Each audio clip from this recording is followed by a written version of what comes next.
Bismillahirrahmanirrahim. Assalamualaikum warahmatullahi wabarakatuh.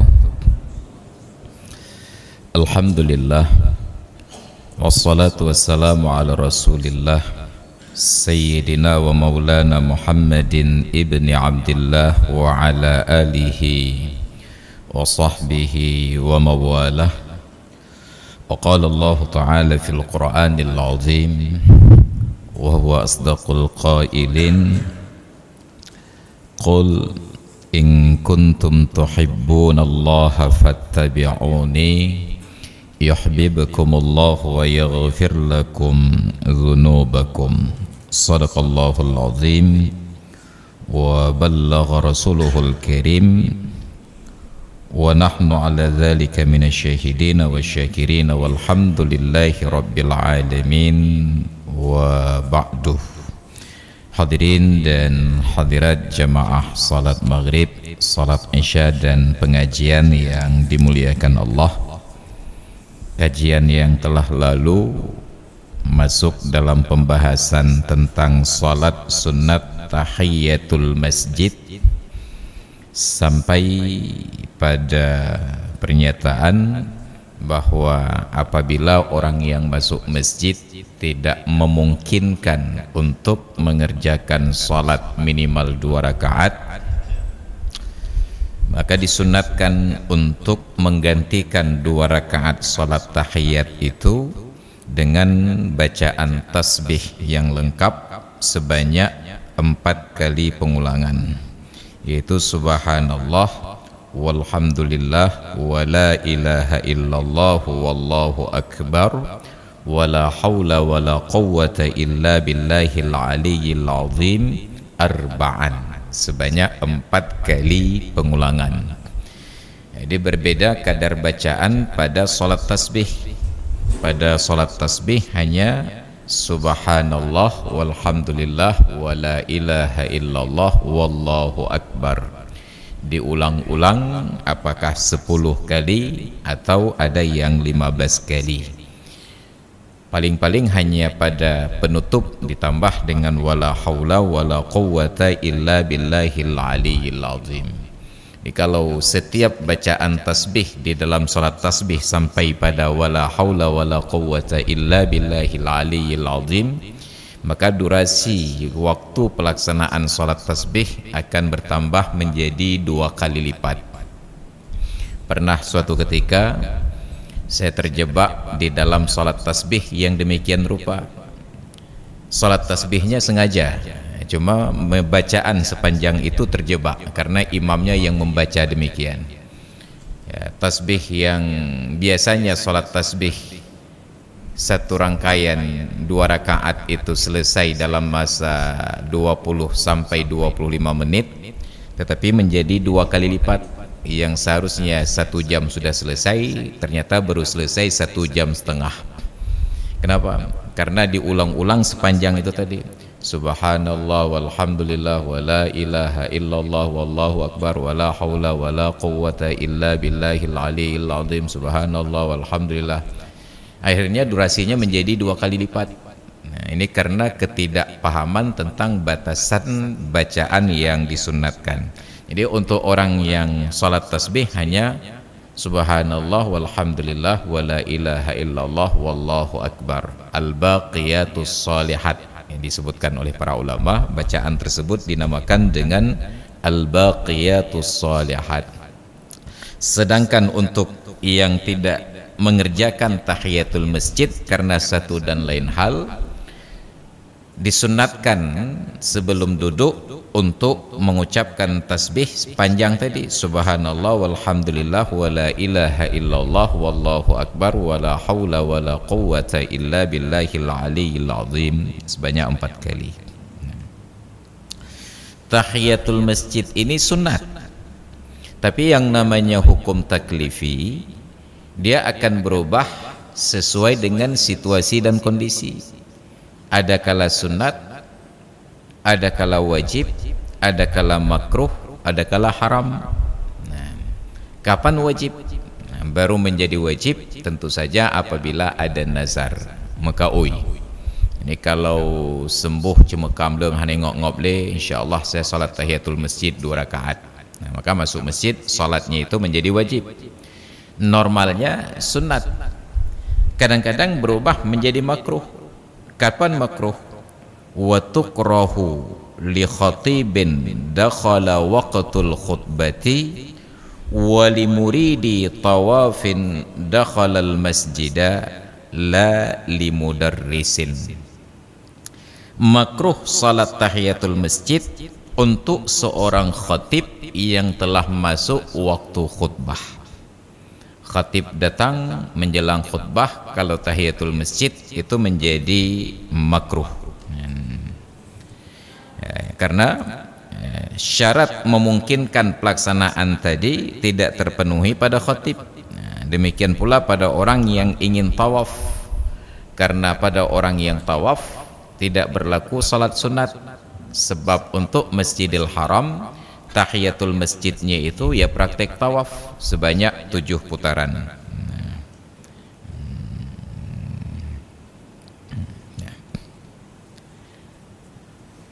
Karena itu pula untuk imam dan khatib secara teori di dalam praktek khutbah Jumat dan salat Jumat itu disunnatkan datang di waktu yang akhir. Sedangkan untuk selain khatib dan imam disunnatkan al-bukuru ilaiha, datang di waktu yang paling awal ke masjid untuk pelaksanaan salat Jumat. Nanti ada riwayat hadis dari Nabi sallallahu alaihi wasallam yang menyatakan bahwa pada hari Jumat sejak dari subuh itu malaikat ada yang bertugas berdiri di pintu masjid mencatat orang yang masuk untuk salat Jumat. Yang masuk baru keluar setelah Jumat, tapi yang masuk keluar lagi mungkin dicatat dulu, dicoret lagi. Ini yang masuk sampai dengan salat Jumat. Ketika khatib sudah naik ke atas mimbar, maka malaikat ini menutup buku catatannya dan duduk memperhatikan khatib. Maka yang masuk setelah khatib naik ke atas mimbar itu namanya sudah tidak lagi tercatat sebagai orang yang menghadiri sholat Jumat. Tetapi sholat Jumatnya tetap sah, cuma tidak tercatat sebagai orang yang menghadiri sholat Jumat. Kalau kita analogikan seperti orang yang menghadiri acara seminar, itu kan di absen namanya. Kenapa? Karena nanti waktu pulang diberikan amplop uang, ongkos menghadiri, jak-jak wow. Tapi orang yang datang ketika absen sudah ditutup, kehadirannya tetap diterima, ilmunya tetap boleh dilanjutkan. Tapi saat orang lain terima amplop, kayaknya kahana merumponan. Itu analogi untuk orang yang masuk masjid setelah khatib naik ke atas mimbar. Maka fadilah pada hari Jumat yang datang di waktu awal seperti melaksanakan kurban seekor unta, itu datangnya pada waktu salat subuh. Salat subuh tidak lagi keluar sampai selesai Jumat. Karena itulah ayat Al-Quran surat Al-Jumu'ah menyatakan, fa idza qudiyatis salatu fantashiru fil ard. Apabila telah selesai salat Jumat, maka bertebaranlah kalian di muka bumi, wabtaghu min fadlillah, dan carilah karunia Allah. Sahabat-sahabat dulu begitu selesai salam imam dari salat Jumat langsung bubar dari masjid mencari nafkah. Sedangkan kita sekarang selesai salat Jumat wirid dulu. Kenapa? Ada perbedaan situasi dan kondisi, dan itu tidak dimulai dari sekarang. Di dalam kitab Ihya Ulumuddin Imam Al-Ghazali, beliau menyatakan sunat setelah selesai salat Jumat untuk duduk i'tikaf di masjid, wirid, zikir dan lain sebagainya sampai masuk waktu asar dan salat asar. Dan lebih baik lagi sampai waktu maghrib. Dan itu sangat tidak mungkin untuk PNS karena ada absen siang. Pertanyaannya, apakah Imam Al-Ghazali ini tidak paham tentang ayat fa idza qudiyatis salatu fantashiru fil ard? Bila telah selesai salat Jumat, bertebaranlah di muka bumi. Apalagi ditambah peristiwa pada Abdullah bin Abbas bin Abdul Muttalib, beliau itu begitu selesai salam imam langsung keluar dari masjid. Kalau bahasa kita geretuk di semayang berangkat aja. Praktek beliau yang berulang-ulang itu menimbulkan tanda tanya dan dipertanyakan oleh para sahabat yang lain. Wahai Abdullah ibnu Abbas, tidakkah engkau duduk sejenak untuk berzikir kepada Allah? Apa jawaban beliau? Dan tidakkah kalian membaca firman Allah, fa idza qudiyatis salatu fantashiru fil ard, bila telah selesai salat bertebaranlah di muka bumi. Kang duduk meratib kah? You bertebaran di muka bumi. Maka terdiamlah para sahabat. Keluar beliau dari masjid, beliau masuk pasar karena memang masjid itu di lingkungan pasar. Beliau keliling-keliling pasar sampai kaki beliau berlumuran dengan debu pasar. Lalu beliau kembali ke masjid melanjutkan wirid. Ibnu Abbas keluar dulu untuk mengamalkan ayat. Selesai Jumat keluar cari karunia Allah, kemudian berzikir kembali ke masjid. Sedangkan kita sekarang kalau habis Jumat keluar dari masjid baru kembali Jumat berikutnya. Maka ada konteks yang berbeda. Nah, kenapa oleh Imam Al-Ghazali tidak mengadopsi konsep tersebut? Ada realitas yang berbeda. Di zaman Rasulullah dan para sahabat Khulafaur Rasyidin serta zaman setelahnya, pada generasi tabi'in dan tabi'in, mereka masuk masjid sejak dari subuh menanti salat Jumat dan belum mencari nafkah sama sekali. Maka begitu selesai Jumat, mereka diwajibkan untuk mencari nafkah sebab ada istri dan anak-anak yang perlu dinafkahi. Di zaman Imam Al-Ghazali dan beberapa waktu sebelumnya, umat Islam sudah jarang yang i'tikaf di masjid sedari subuh sampai Jumat. Mereka setelah selesai salat subuh keluar mencari nafkah. Yang belum cuma i'tikaf. Maka setelah cukup nafkah hari tersebut, mereka salat Jumat di masjid, i'tikaf sampai asar dan ada yang sampai maghrib. Sampai di zaman kita sekarang, sebelum Jumat cari nafkah, setelah Jumat cari nafkah. Yang nggak ada cuma i'tikaf. Jadi ada pergeseran dari nilai-nilai tersebut dan itu dipahami oleh para ulama. Bagi kita saja sekarang banyak sekali bid'ahnya. Baca-baca bid'ah dia. Padahal itu disaripatikan dari praktek para sahabat. Makanya di masa-masa dahulu para ulama mereka sholat subuh di masjid tidak keluar kecuali setelah sholat duhur. Imam Syafi'i itu kehidupan beliau demikian. Sholat subuh di masjid, setelah subuh wirid zikir yang maksur sampai terbit matahari, tunggu sejenak beliau sholat sunat syuruk, kemudian lanjut dengan pengajian, masuk materi pertama Al-Quran dan tafsirnya. Setelah selesai masuk jam kedua, materi hadis dan ulumul hadis. Kemudian selesai masuk materi ketiga tentang fikih dan usul fikih. Kemudian masuk materi yang keempat tentang bahasa Arab dan gramatika serta sastranya. Berkumandang azan duhur, salat duhur, baru pulang ke rumah. Jadi nggak ada cerita Imam Syafi'i dulu pagi-pagi nongkrong di warung kopi. Hai cahulewah.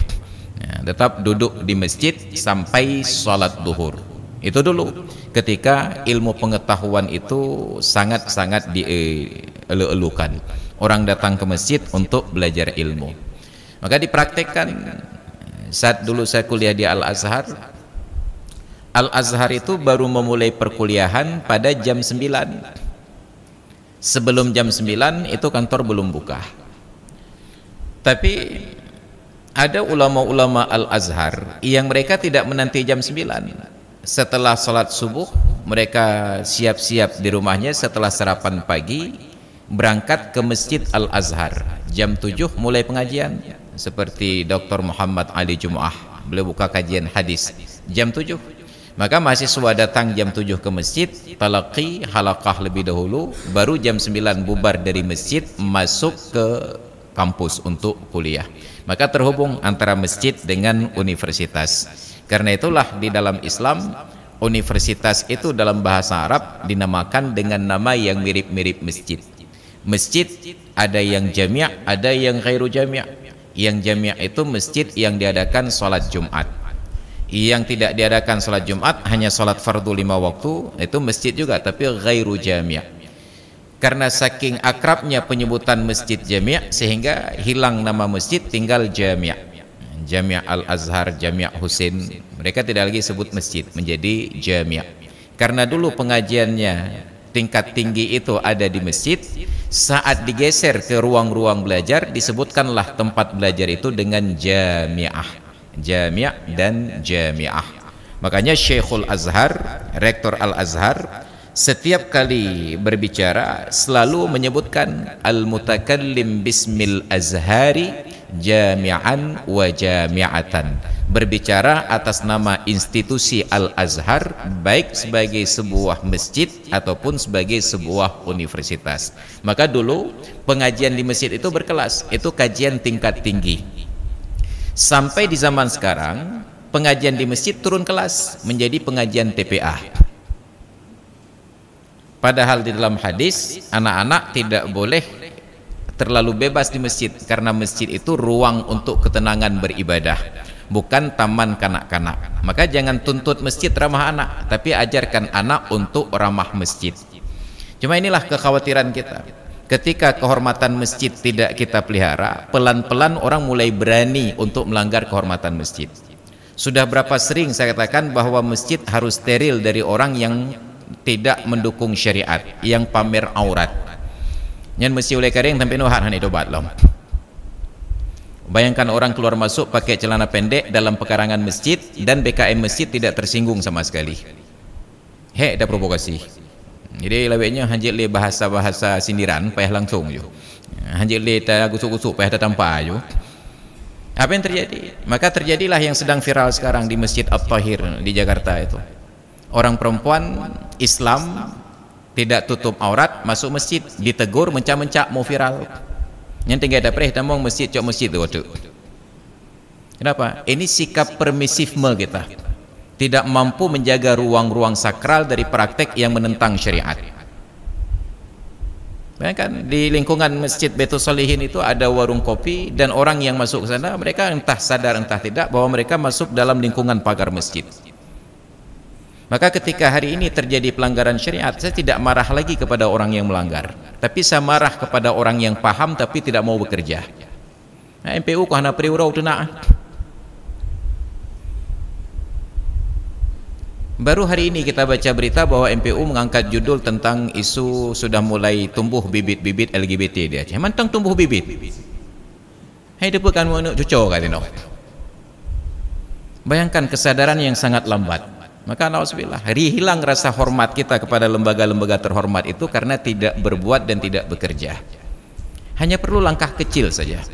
Hal-hal sederhana. Untuk menertibkan orang-orang yang bercelana pendek, yang perempuan pamer aurat itu sederhana saja. Tinggal tugaskan Satpol PP bergantian ya Pak Gerbang di Tanjung kan. Yang tidak sesuai standar syariat nggak perlu dihukum, hanya suruh balik saya pulang kampung. Warung mah gede. 3 kali kita praktek begitu, orang mulai berpikir kalau mau ke Banda Aceh harus menutup aurat. Bayangkan ketika polisi lalu lintas, mereka itu bermarkas di simpang depan Masjid Al-Makmur Lamprit. Itu setiap orang yang mau lewat kawasan tersebut harus berpikir apakah sudah lengkap atribut atau tidak. Apa salahnya kita lengkapi ada Satpol PP 2 orang bertugas. Polisi ya kelan kendaraan, yang Satpol PP kelan aurat. Enggak perlu Satpol PP harus satu rombongan naik bus keliling-keliling lebih. 2 orang tentang terpedukan setiap hari, dan enggak perlu menghukum, hanya perlu menegur. Tapi ya tidak ada seorang pun yang berbicara. Gimana begat mah? Maka ketika syariat ini diperkosa di depan mata dan kita diam saja, maka nauzubillah, dosa kita jauh lebih besar daripada mereka. Inilah realitas negeri syariat. Ini dah pegah gagal begini. Jadi ada ketentuan, maka perubahan-perubahan tersebut terjadi dari masa ke masa, dari waktu ke waktu. Nah, kan? Ada yang makruh tahiyatul masjid, dan bahkan kadang-kadang tahiyatul masjid itu menjadi haram. Kapan haram tahiyatul masjid? Ketika waktu salat fardu sudah sempit. Kita masuk ke dalam masjid ini ketika kumandang azan Isya, hampir sekitar 5 menit lagi. 5 menit lagi mau Isya. Masih ada waktu untuk salat maghrib 5 menit lagi. Tapi begitu masuk tahiyatul masjid dulu. Gara-gara tahiyatul masjid 2 rakaat, keluarlah salat maghrib dari waktu yang sepatutnya. Haram. Maka pada setiap perbuatan mukallaf berpotensi untuk terjadi salah satu dari 5 hukum taklifi tadi: wajib, sunat, mubah, makruh, haram.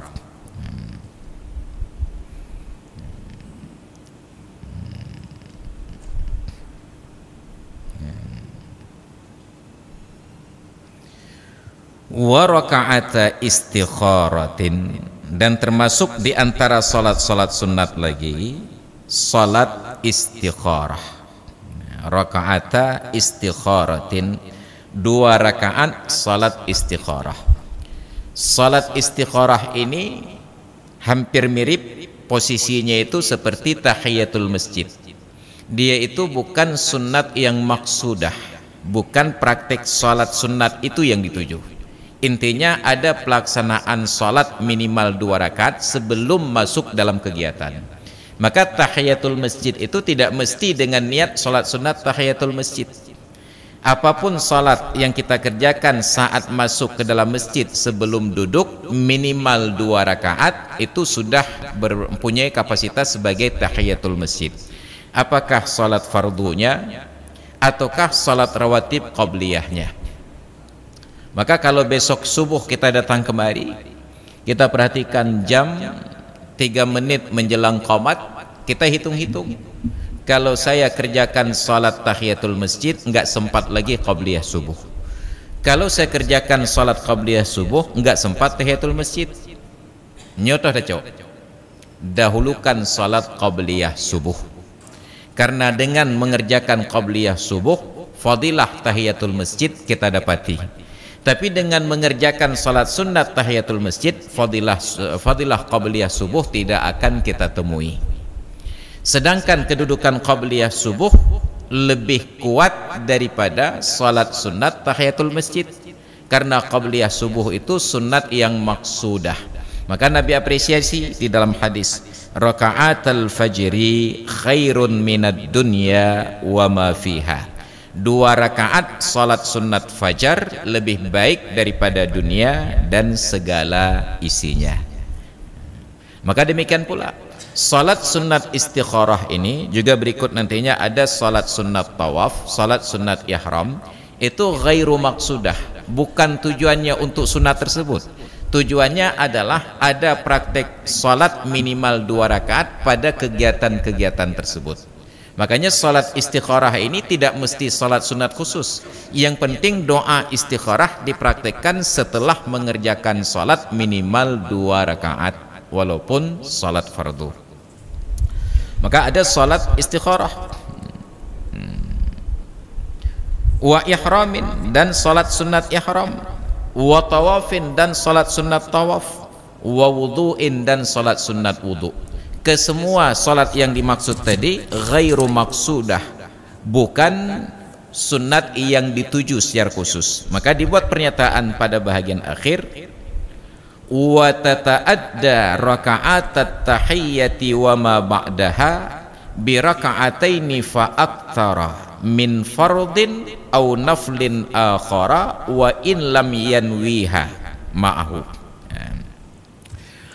Tertunaikanlah 2 rakaat tahiyatul masjid dan 2 rakaat salat-salat sunat setelahnya. Setelahnya tadi ada salat istikharah, salat sunat ihram, salat sunat tawaf, apalagi tadi salat sunat wudu.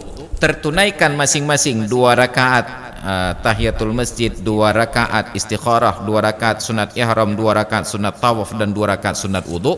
Dengan apa? Dengan 2 rakaat ataupun lebih dari jenis salat fardu atau dari jenis salat sunat yang lain, sekalipun tidak diniatkan salat tersebut bersama dengan salat yang lain tadi.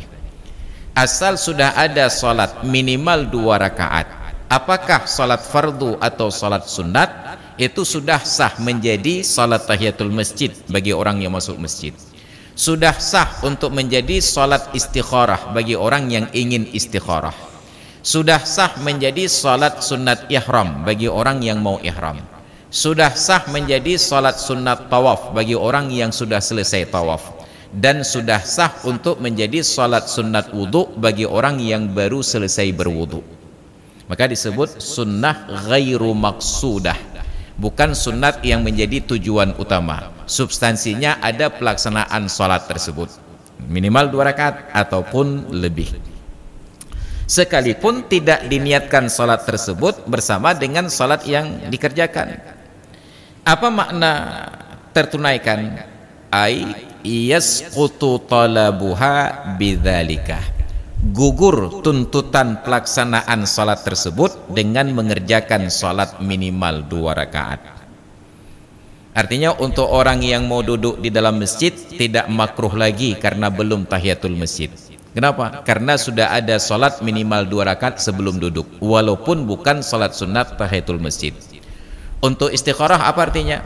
Sudah sah membaca doa istikharah, minta pilihan kepada Allah, walaupun tidak lagi mengerjakan salat sunat istikharah 2 rakaat, karena sudah ada salat 2 rakaat walaupun salat fardu atau salat sunat yang lain. Untuk orang yang mau ihram, biasanya ihram itu mandi sunat ihram, pakai pakaian ihram, kemudian masuk masjid, salat sunat 2 rakaat, baru niat ihram. Ternyata begitu selesai berwudu dan mandi sunat ihram, masuk masjid berkumandang azan zuhur, langsung salat zuhur, begitu salam langsung niatkan nawaitul umrata wa ahramtu biha lillahi ta'ala. Aku niat umrah dan berihram untuk umrah karena Allah Ta'ala. Sudah tertunaikan salat sunat ihramnya. Untuk orang yang selesai tawaf, 7 kali putaran tawaf dalam kegiatan apakah umrah ataupun yang lain sebagainya, berkumandang azan subuh, qamat, salat subuh. Salat subuh 2 rakaat sekaligus menjadi salat sunat tawaf. Itu dari sisi tertunaikan fadilah. Wa amma husulu thawabiha fal wajhu tawaqqufuhu ala niyyati. Adapun untuk mendapatkan pahalanya, maka menurut pendapat sebagian ulama, pahala itu terhenti pada adanya niat atau tidak. Karena hadis yang menyatakan innamal a'malu binniyat kama qalahu jam'un mutaakhirun, sebagaimana pendapat yang disampaikan oleh satu kelompok ulama mutaakhirin. Wa'tamadahu syekhuna, dan pendapat mutaakhirin itulah yang dipegang oleh syekhuna, guru kita Syekh Zakaria Al-Ansari.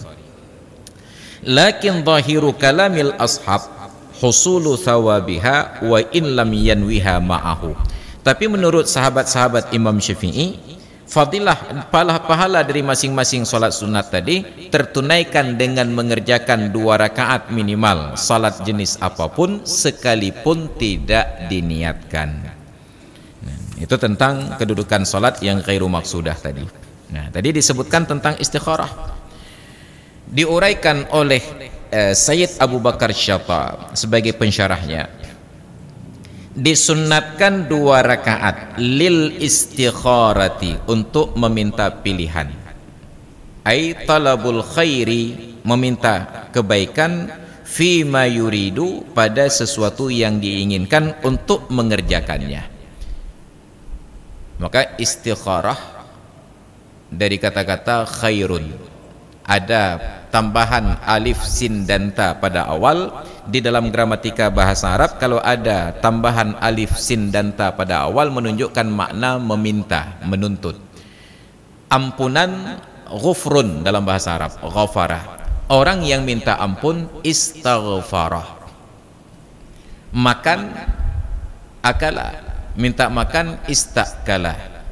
Makanan, ta'amun, minta makanan, istata'ama. Ada alif, sin, dan ta menunjukkan faedah lit talab, meminta sesuatu. Istikharah demikian juga. Istikharah itu dari kata khairun, dari alternatif yang ada kita bingung mana yang lebih baik, maka ada istikharah namanya, minta pilihan yang lebih baik.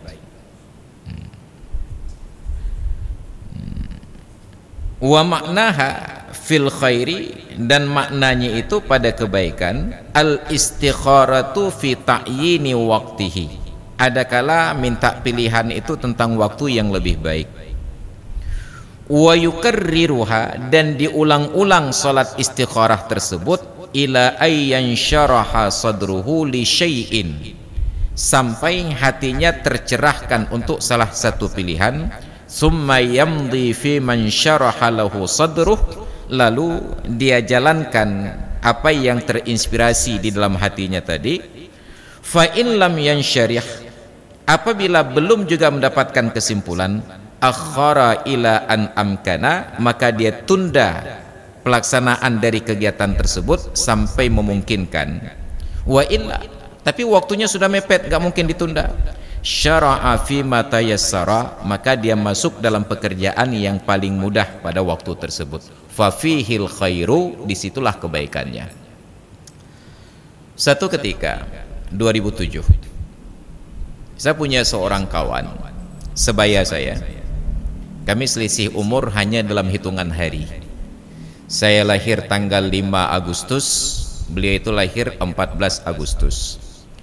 Saya sudah kawin dan punya anak seorang, sedangkan dia bertunangan pun belum. Pikiran itu orang tuanya. Secara khusus beliau minta ketemu saya, dan kami ketemu di sebuah warung kopi. Nama tahu Aceh kan, tetap warung kopi. Padahal beliau ini orang alim, Abu. Bercerita belah beliau tentang kegalauannya, putra bungsunya ini galau kawin. Beliau khawatir jangan-jangan anak beliau itu tidak normal, kayak LGBT sih, karena galak kinong. Maka saya yakinkan beliau, oh, Abi, sebenarnya putra bungsu anda itu sudah punya calon. Menyobat saja, no, kamu cewek-cewek. Masalahnya, dia itu tidak berani menyampaikan kepada Abi karena tidak sesuai dengan spesifikasi yang dituntut. Artinya karena orang tuanya seorang guru pengajian, mestinya calon menantu itu pakai rok lah, pakai jakrung. Tapi kenyataannya yang perempuan dia suka itu pakai celana jeans ketat. Minta masuk sahlah yang keguraan. Saya gurau kenapa Abi? Ilon nyahan kutung melintir. Maka saya sampaikan ke beliau begini ya Abi. Dia sedang suka. Masalah berjodoh atau tidak itu kehendak Allah. Kata Pratip Rumah 5. Cuma saya minta ke Abi, jangan buru-buru dulu melarang, biarkan waktu berjalan. Kalau memang mereka berjodoh, walaupun Abi melarang, tetap mereka jadi kawin. Yang ada hanya ayah dan anak ribut lebih dahulu.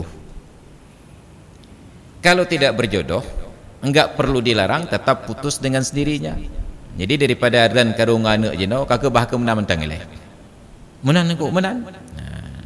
Jadi kalau Pratip Rumah 5. Lalu saya pulang ke Aceh Selatan sekitar 3 bulan.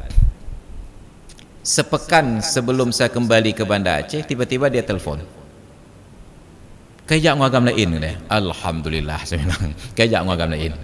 Begitu sampai kemari, langsung saya telepon orang tuanya. Ketemu lagi di tempat yang sama. Saya bilang ke beliau, masih ingat Abi yang dulu saya sampaikan tentang calon menantu Abi yang tidak sesuai spek? Nyawa, kiban kah? Kaputuh ke Abi. Alhamdulillah, kata beliau. Kalau kita tidak tanamkan keyakinan ini, walaupun beliau orang alim, karena kadang-kadang dalam kondisi galau, ada doto pitu aku baca. Maka saya sampaikan ke beliau, kalaulah saat dulu saya sampaikan ke Abi langsung marah dan memanggil anak untuk ditegur, satu hal yang sudah pasti, ayah dan anak ribut. Nikah enggak nikah belum tentu, tapi ketika dibiarkan berlalu, ada kehendak Allah yang terjadi. Enggak perlu ribut dengan anak, dia putus sendiri. Kajet Jino tugah kata aja minta calon lain. Saya bilang Abi le mata rom tang peh gok minta apa? Gimana minta tak gok? Jadi agak berat untuk menjadi duta bagian perjodohan, karena saat kita cari untuk selera orang tersebut kita tidak paham yang sesuai, yang sudah pasti sesuai dengan selera sendiri. Ban cocok kata cocok degero dia le. Ka bahaya loh. Makanya orang-orang yang menjadi telangki, itu harus yang sangat amanah. Ini contoh sederhana. Maka istikharah itu nanti ada proses berjalan waktu. Jangan memaksa Allah untuk segera. Masalah kita adalah memaksa Allah untuk segera. Ya Allahnya tengok nautang terturibai perlibai menyohana rezeki malamnya tengok tubuh hana tumayang li. Doa seorang hamba tetap diijabah oleh Allah malam yata'ajjal, selama dia tidak terburu-buru. Maka diberikanlah petunjuk di sini. Ketika berhadapan dengan dua pilihan ataupun lebih, ragu, posisinya sama, tidak ada yang lebih berat. Maka kalau sudah ragu, salat istikharah. Tidak mesti salat sunat istikharah. Habis salat subuh, habis salat zuhur, habis salat asar, praktekkan doa istikharah tersebut. Apa doanya? Kalau di dalam petunjuk Nabi, kata Rasulullah sallallahu alaihi wasallam dalam riwayat, maka sungguh Rasulullah sallallahu alaihi wasallam telah memerintahkan untuk mengerjakan salat 2 rakaat, dibaca pada rakaat pertama setelah Fatihah qul ya ayyuhal kafirun, dan pada rakaat kedua setelah Fatihah qul huwallahu ahad. Rata-rata salat sunat pilihan ayatnya tetap al-kafirun dengan al-ikhlas. Fa'idha faragha, maka bila telah selesai dari salat yang 2 rakaat, apapun jenis salatnya, apakah salat subuh, salat zuhur, salat asar, salat maghrib, salat isya, salat tahajud, salat duha, apapun jenis salatnya, berdoalah dengan doa berikut ini, yaitu Allahumma inni astakhiruka bi'ilmika wa astaqdiruka biqudratika wa as'aluka min fadlikal azimi fa innaka taqdiru wa la aqdiru wa ta'lamu wa la a'lamu wa anta 'allamul ghuyub.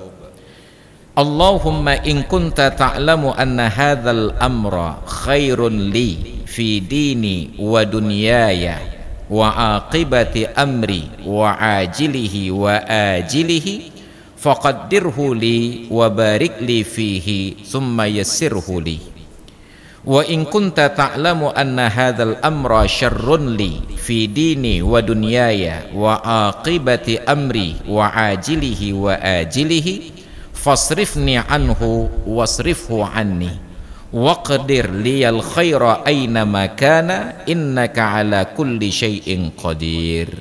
Itu doanya. Terjemahan dari doa ini artinya, ya Allah, sesungguhnya aku meminta pilihan kepadamu dengan pengetahuanmu, dan aku minta kesanggupan dengan kudrahmu, dan aku minta dari karuniamu yang maha agung. Maka sesungguhnya engkau mampu dan aku tidak, engkau mengetahui dan aku tidak, dan engkau maha mengetahui perkara-perkara yang gaib. Ya Allah, bila engkau ketahui bahwa perkara ini, disebutkan apa perkaranya. Umpamanya mau buka tempat usaha, bingung mau buka di cat masjid atau di cat keung, atau tidak bicat, ragu ya. Mamanya antara cat masjid dengan lamdom, kata tu hujub cat tadi bu, apa bu ulam dia. Nya tapi cat masjid pi cat keung, ya Allah. Maka nanti berdoa, ya Allah, Allahumma innaka Allahumma in kunta ta'lamu anna hadzal amra, Allahumma in kunta ta'lamu, ya Allah, bila engkau mengetahui bahwa urusan mekatku ini ya, khairun li, mekat di cat masjid lebih hebat bagi len ya. Di mana bagusnya? Fi dini wa dunyaya, pada agamaku dan akhiratku. Kalau nanti ragu tentang jodoh, ada 2 calon sama kuat. Berdoa, ya Allah, bila engkau tahu bahwa perjodohanku dengan si fulan bagus pada duniaku dan akhiratku, pada agama dan duniaku, wa aqibati amri, dan kesudahan urusanku, wa ajilihi wa ajilihi, yang segera dan yang akan datang, faqaddirhu li, maka takdirkanlah untukku, wa barik li fihi, dan berikanlah keberkahan untukku padanya, summa yassirhu li, kemudian mudahkanlah urusan tersebut bagiku. Bagian pertama. Bagian keduanya, Wa in kunta ta'lamu anna hadzal amra, dan bila engkau tahu bahawa perkara ini, mekat di cat masjid atau mukawin dengan tipulannya, syarrun li, itu tetap hal yang sama, jangan dibalik-balik nanti. Nyo pegah mekat cat masjid, maka yang gak je cat masjid, yang buruk pi cat masjid.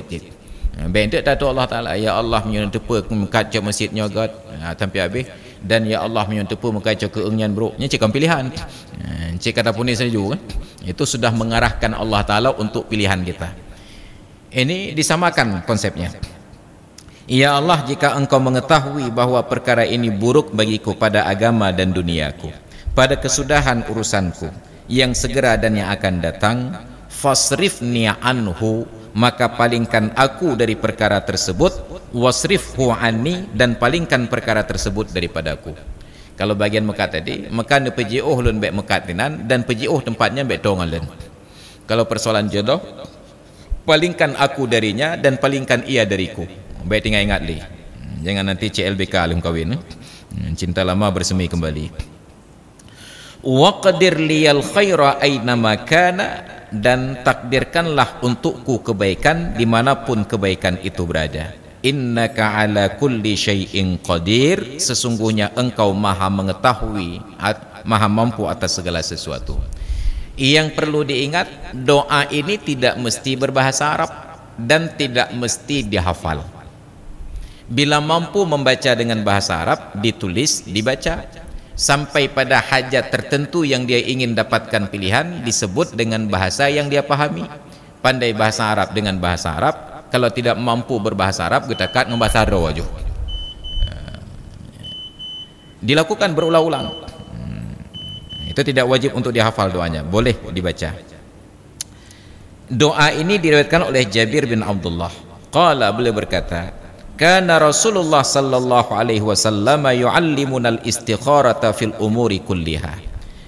Nabi sallallahu alaihi wasallam senantiasa mengajarkan kami untuk istikharah pada setiap persoalan,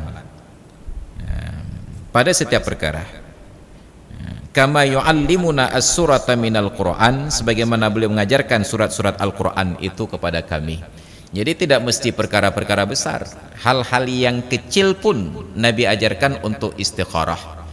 Misalnya ada kawan mengajak, besok yuk kita ke Sigli sebentar jalan-jalan. Rok baik pakat jalan-jalan ke istikharah malamnya. Ya Allah, dan istikharah badan pekenyanjak memen Sigli tinggal gad hangana gad untuk dunia dan untuk akhirat. Fansyaraha sadruh, sampai terbuka hatinya. Ketika terasa enggak nyaman, maka dia jalankan ketidaknyamanannya. Maka dia telepon kawannya, minta maaf bang, kayaknya besok saya enggak bisa berangkat. Bahkan nyoka merumpok ilham dari Allah Ta'ala bang. Maka orang-orang yang senantiasa beristikharah di dalam hidupnya itu selalu mendapatkan pilihan yang benar dan kecil kemungkinan untuk menyesal karena sudah bermusyawarah dengan Allah Ta'ala. Cuma kita tidak mau istikharah, kita mau diundi saja. Maka begitu ada yang mengajak, langsung dia bilang buah baje, ja be ma buah baje pianam tamah-tamah. Kita kembali ke tradisi jahiliyah. Orang jahiliyah dulu ada at-tatayyur. Tatayur itu melihat ke arah mana burung terbang. Padahal itu praktek dari praktek agama pagan, orang yang menyembah berhala. Mereka sangat akrab dengan burung elang. Yang pelihara kelengnya benar untuk melihat kalau ada sebuah persoalan, kalian hojak kelengnya utimu pu barat. Mata uroluk pu mata urotubit.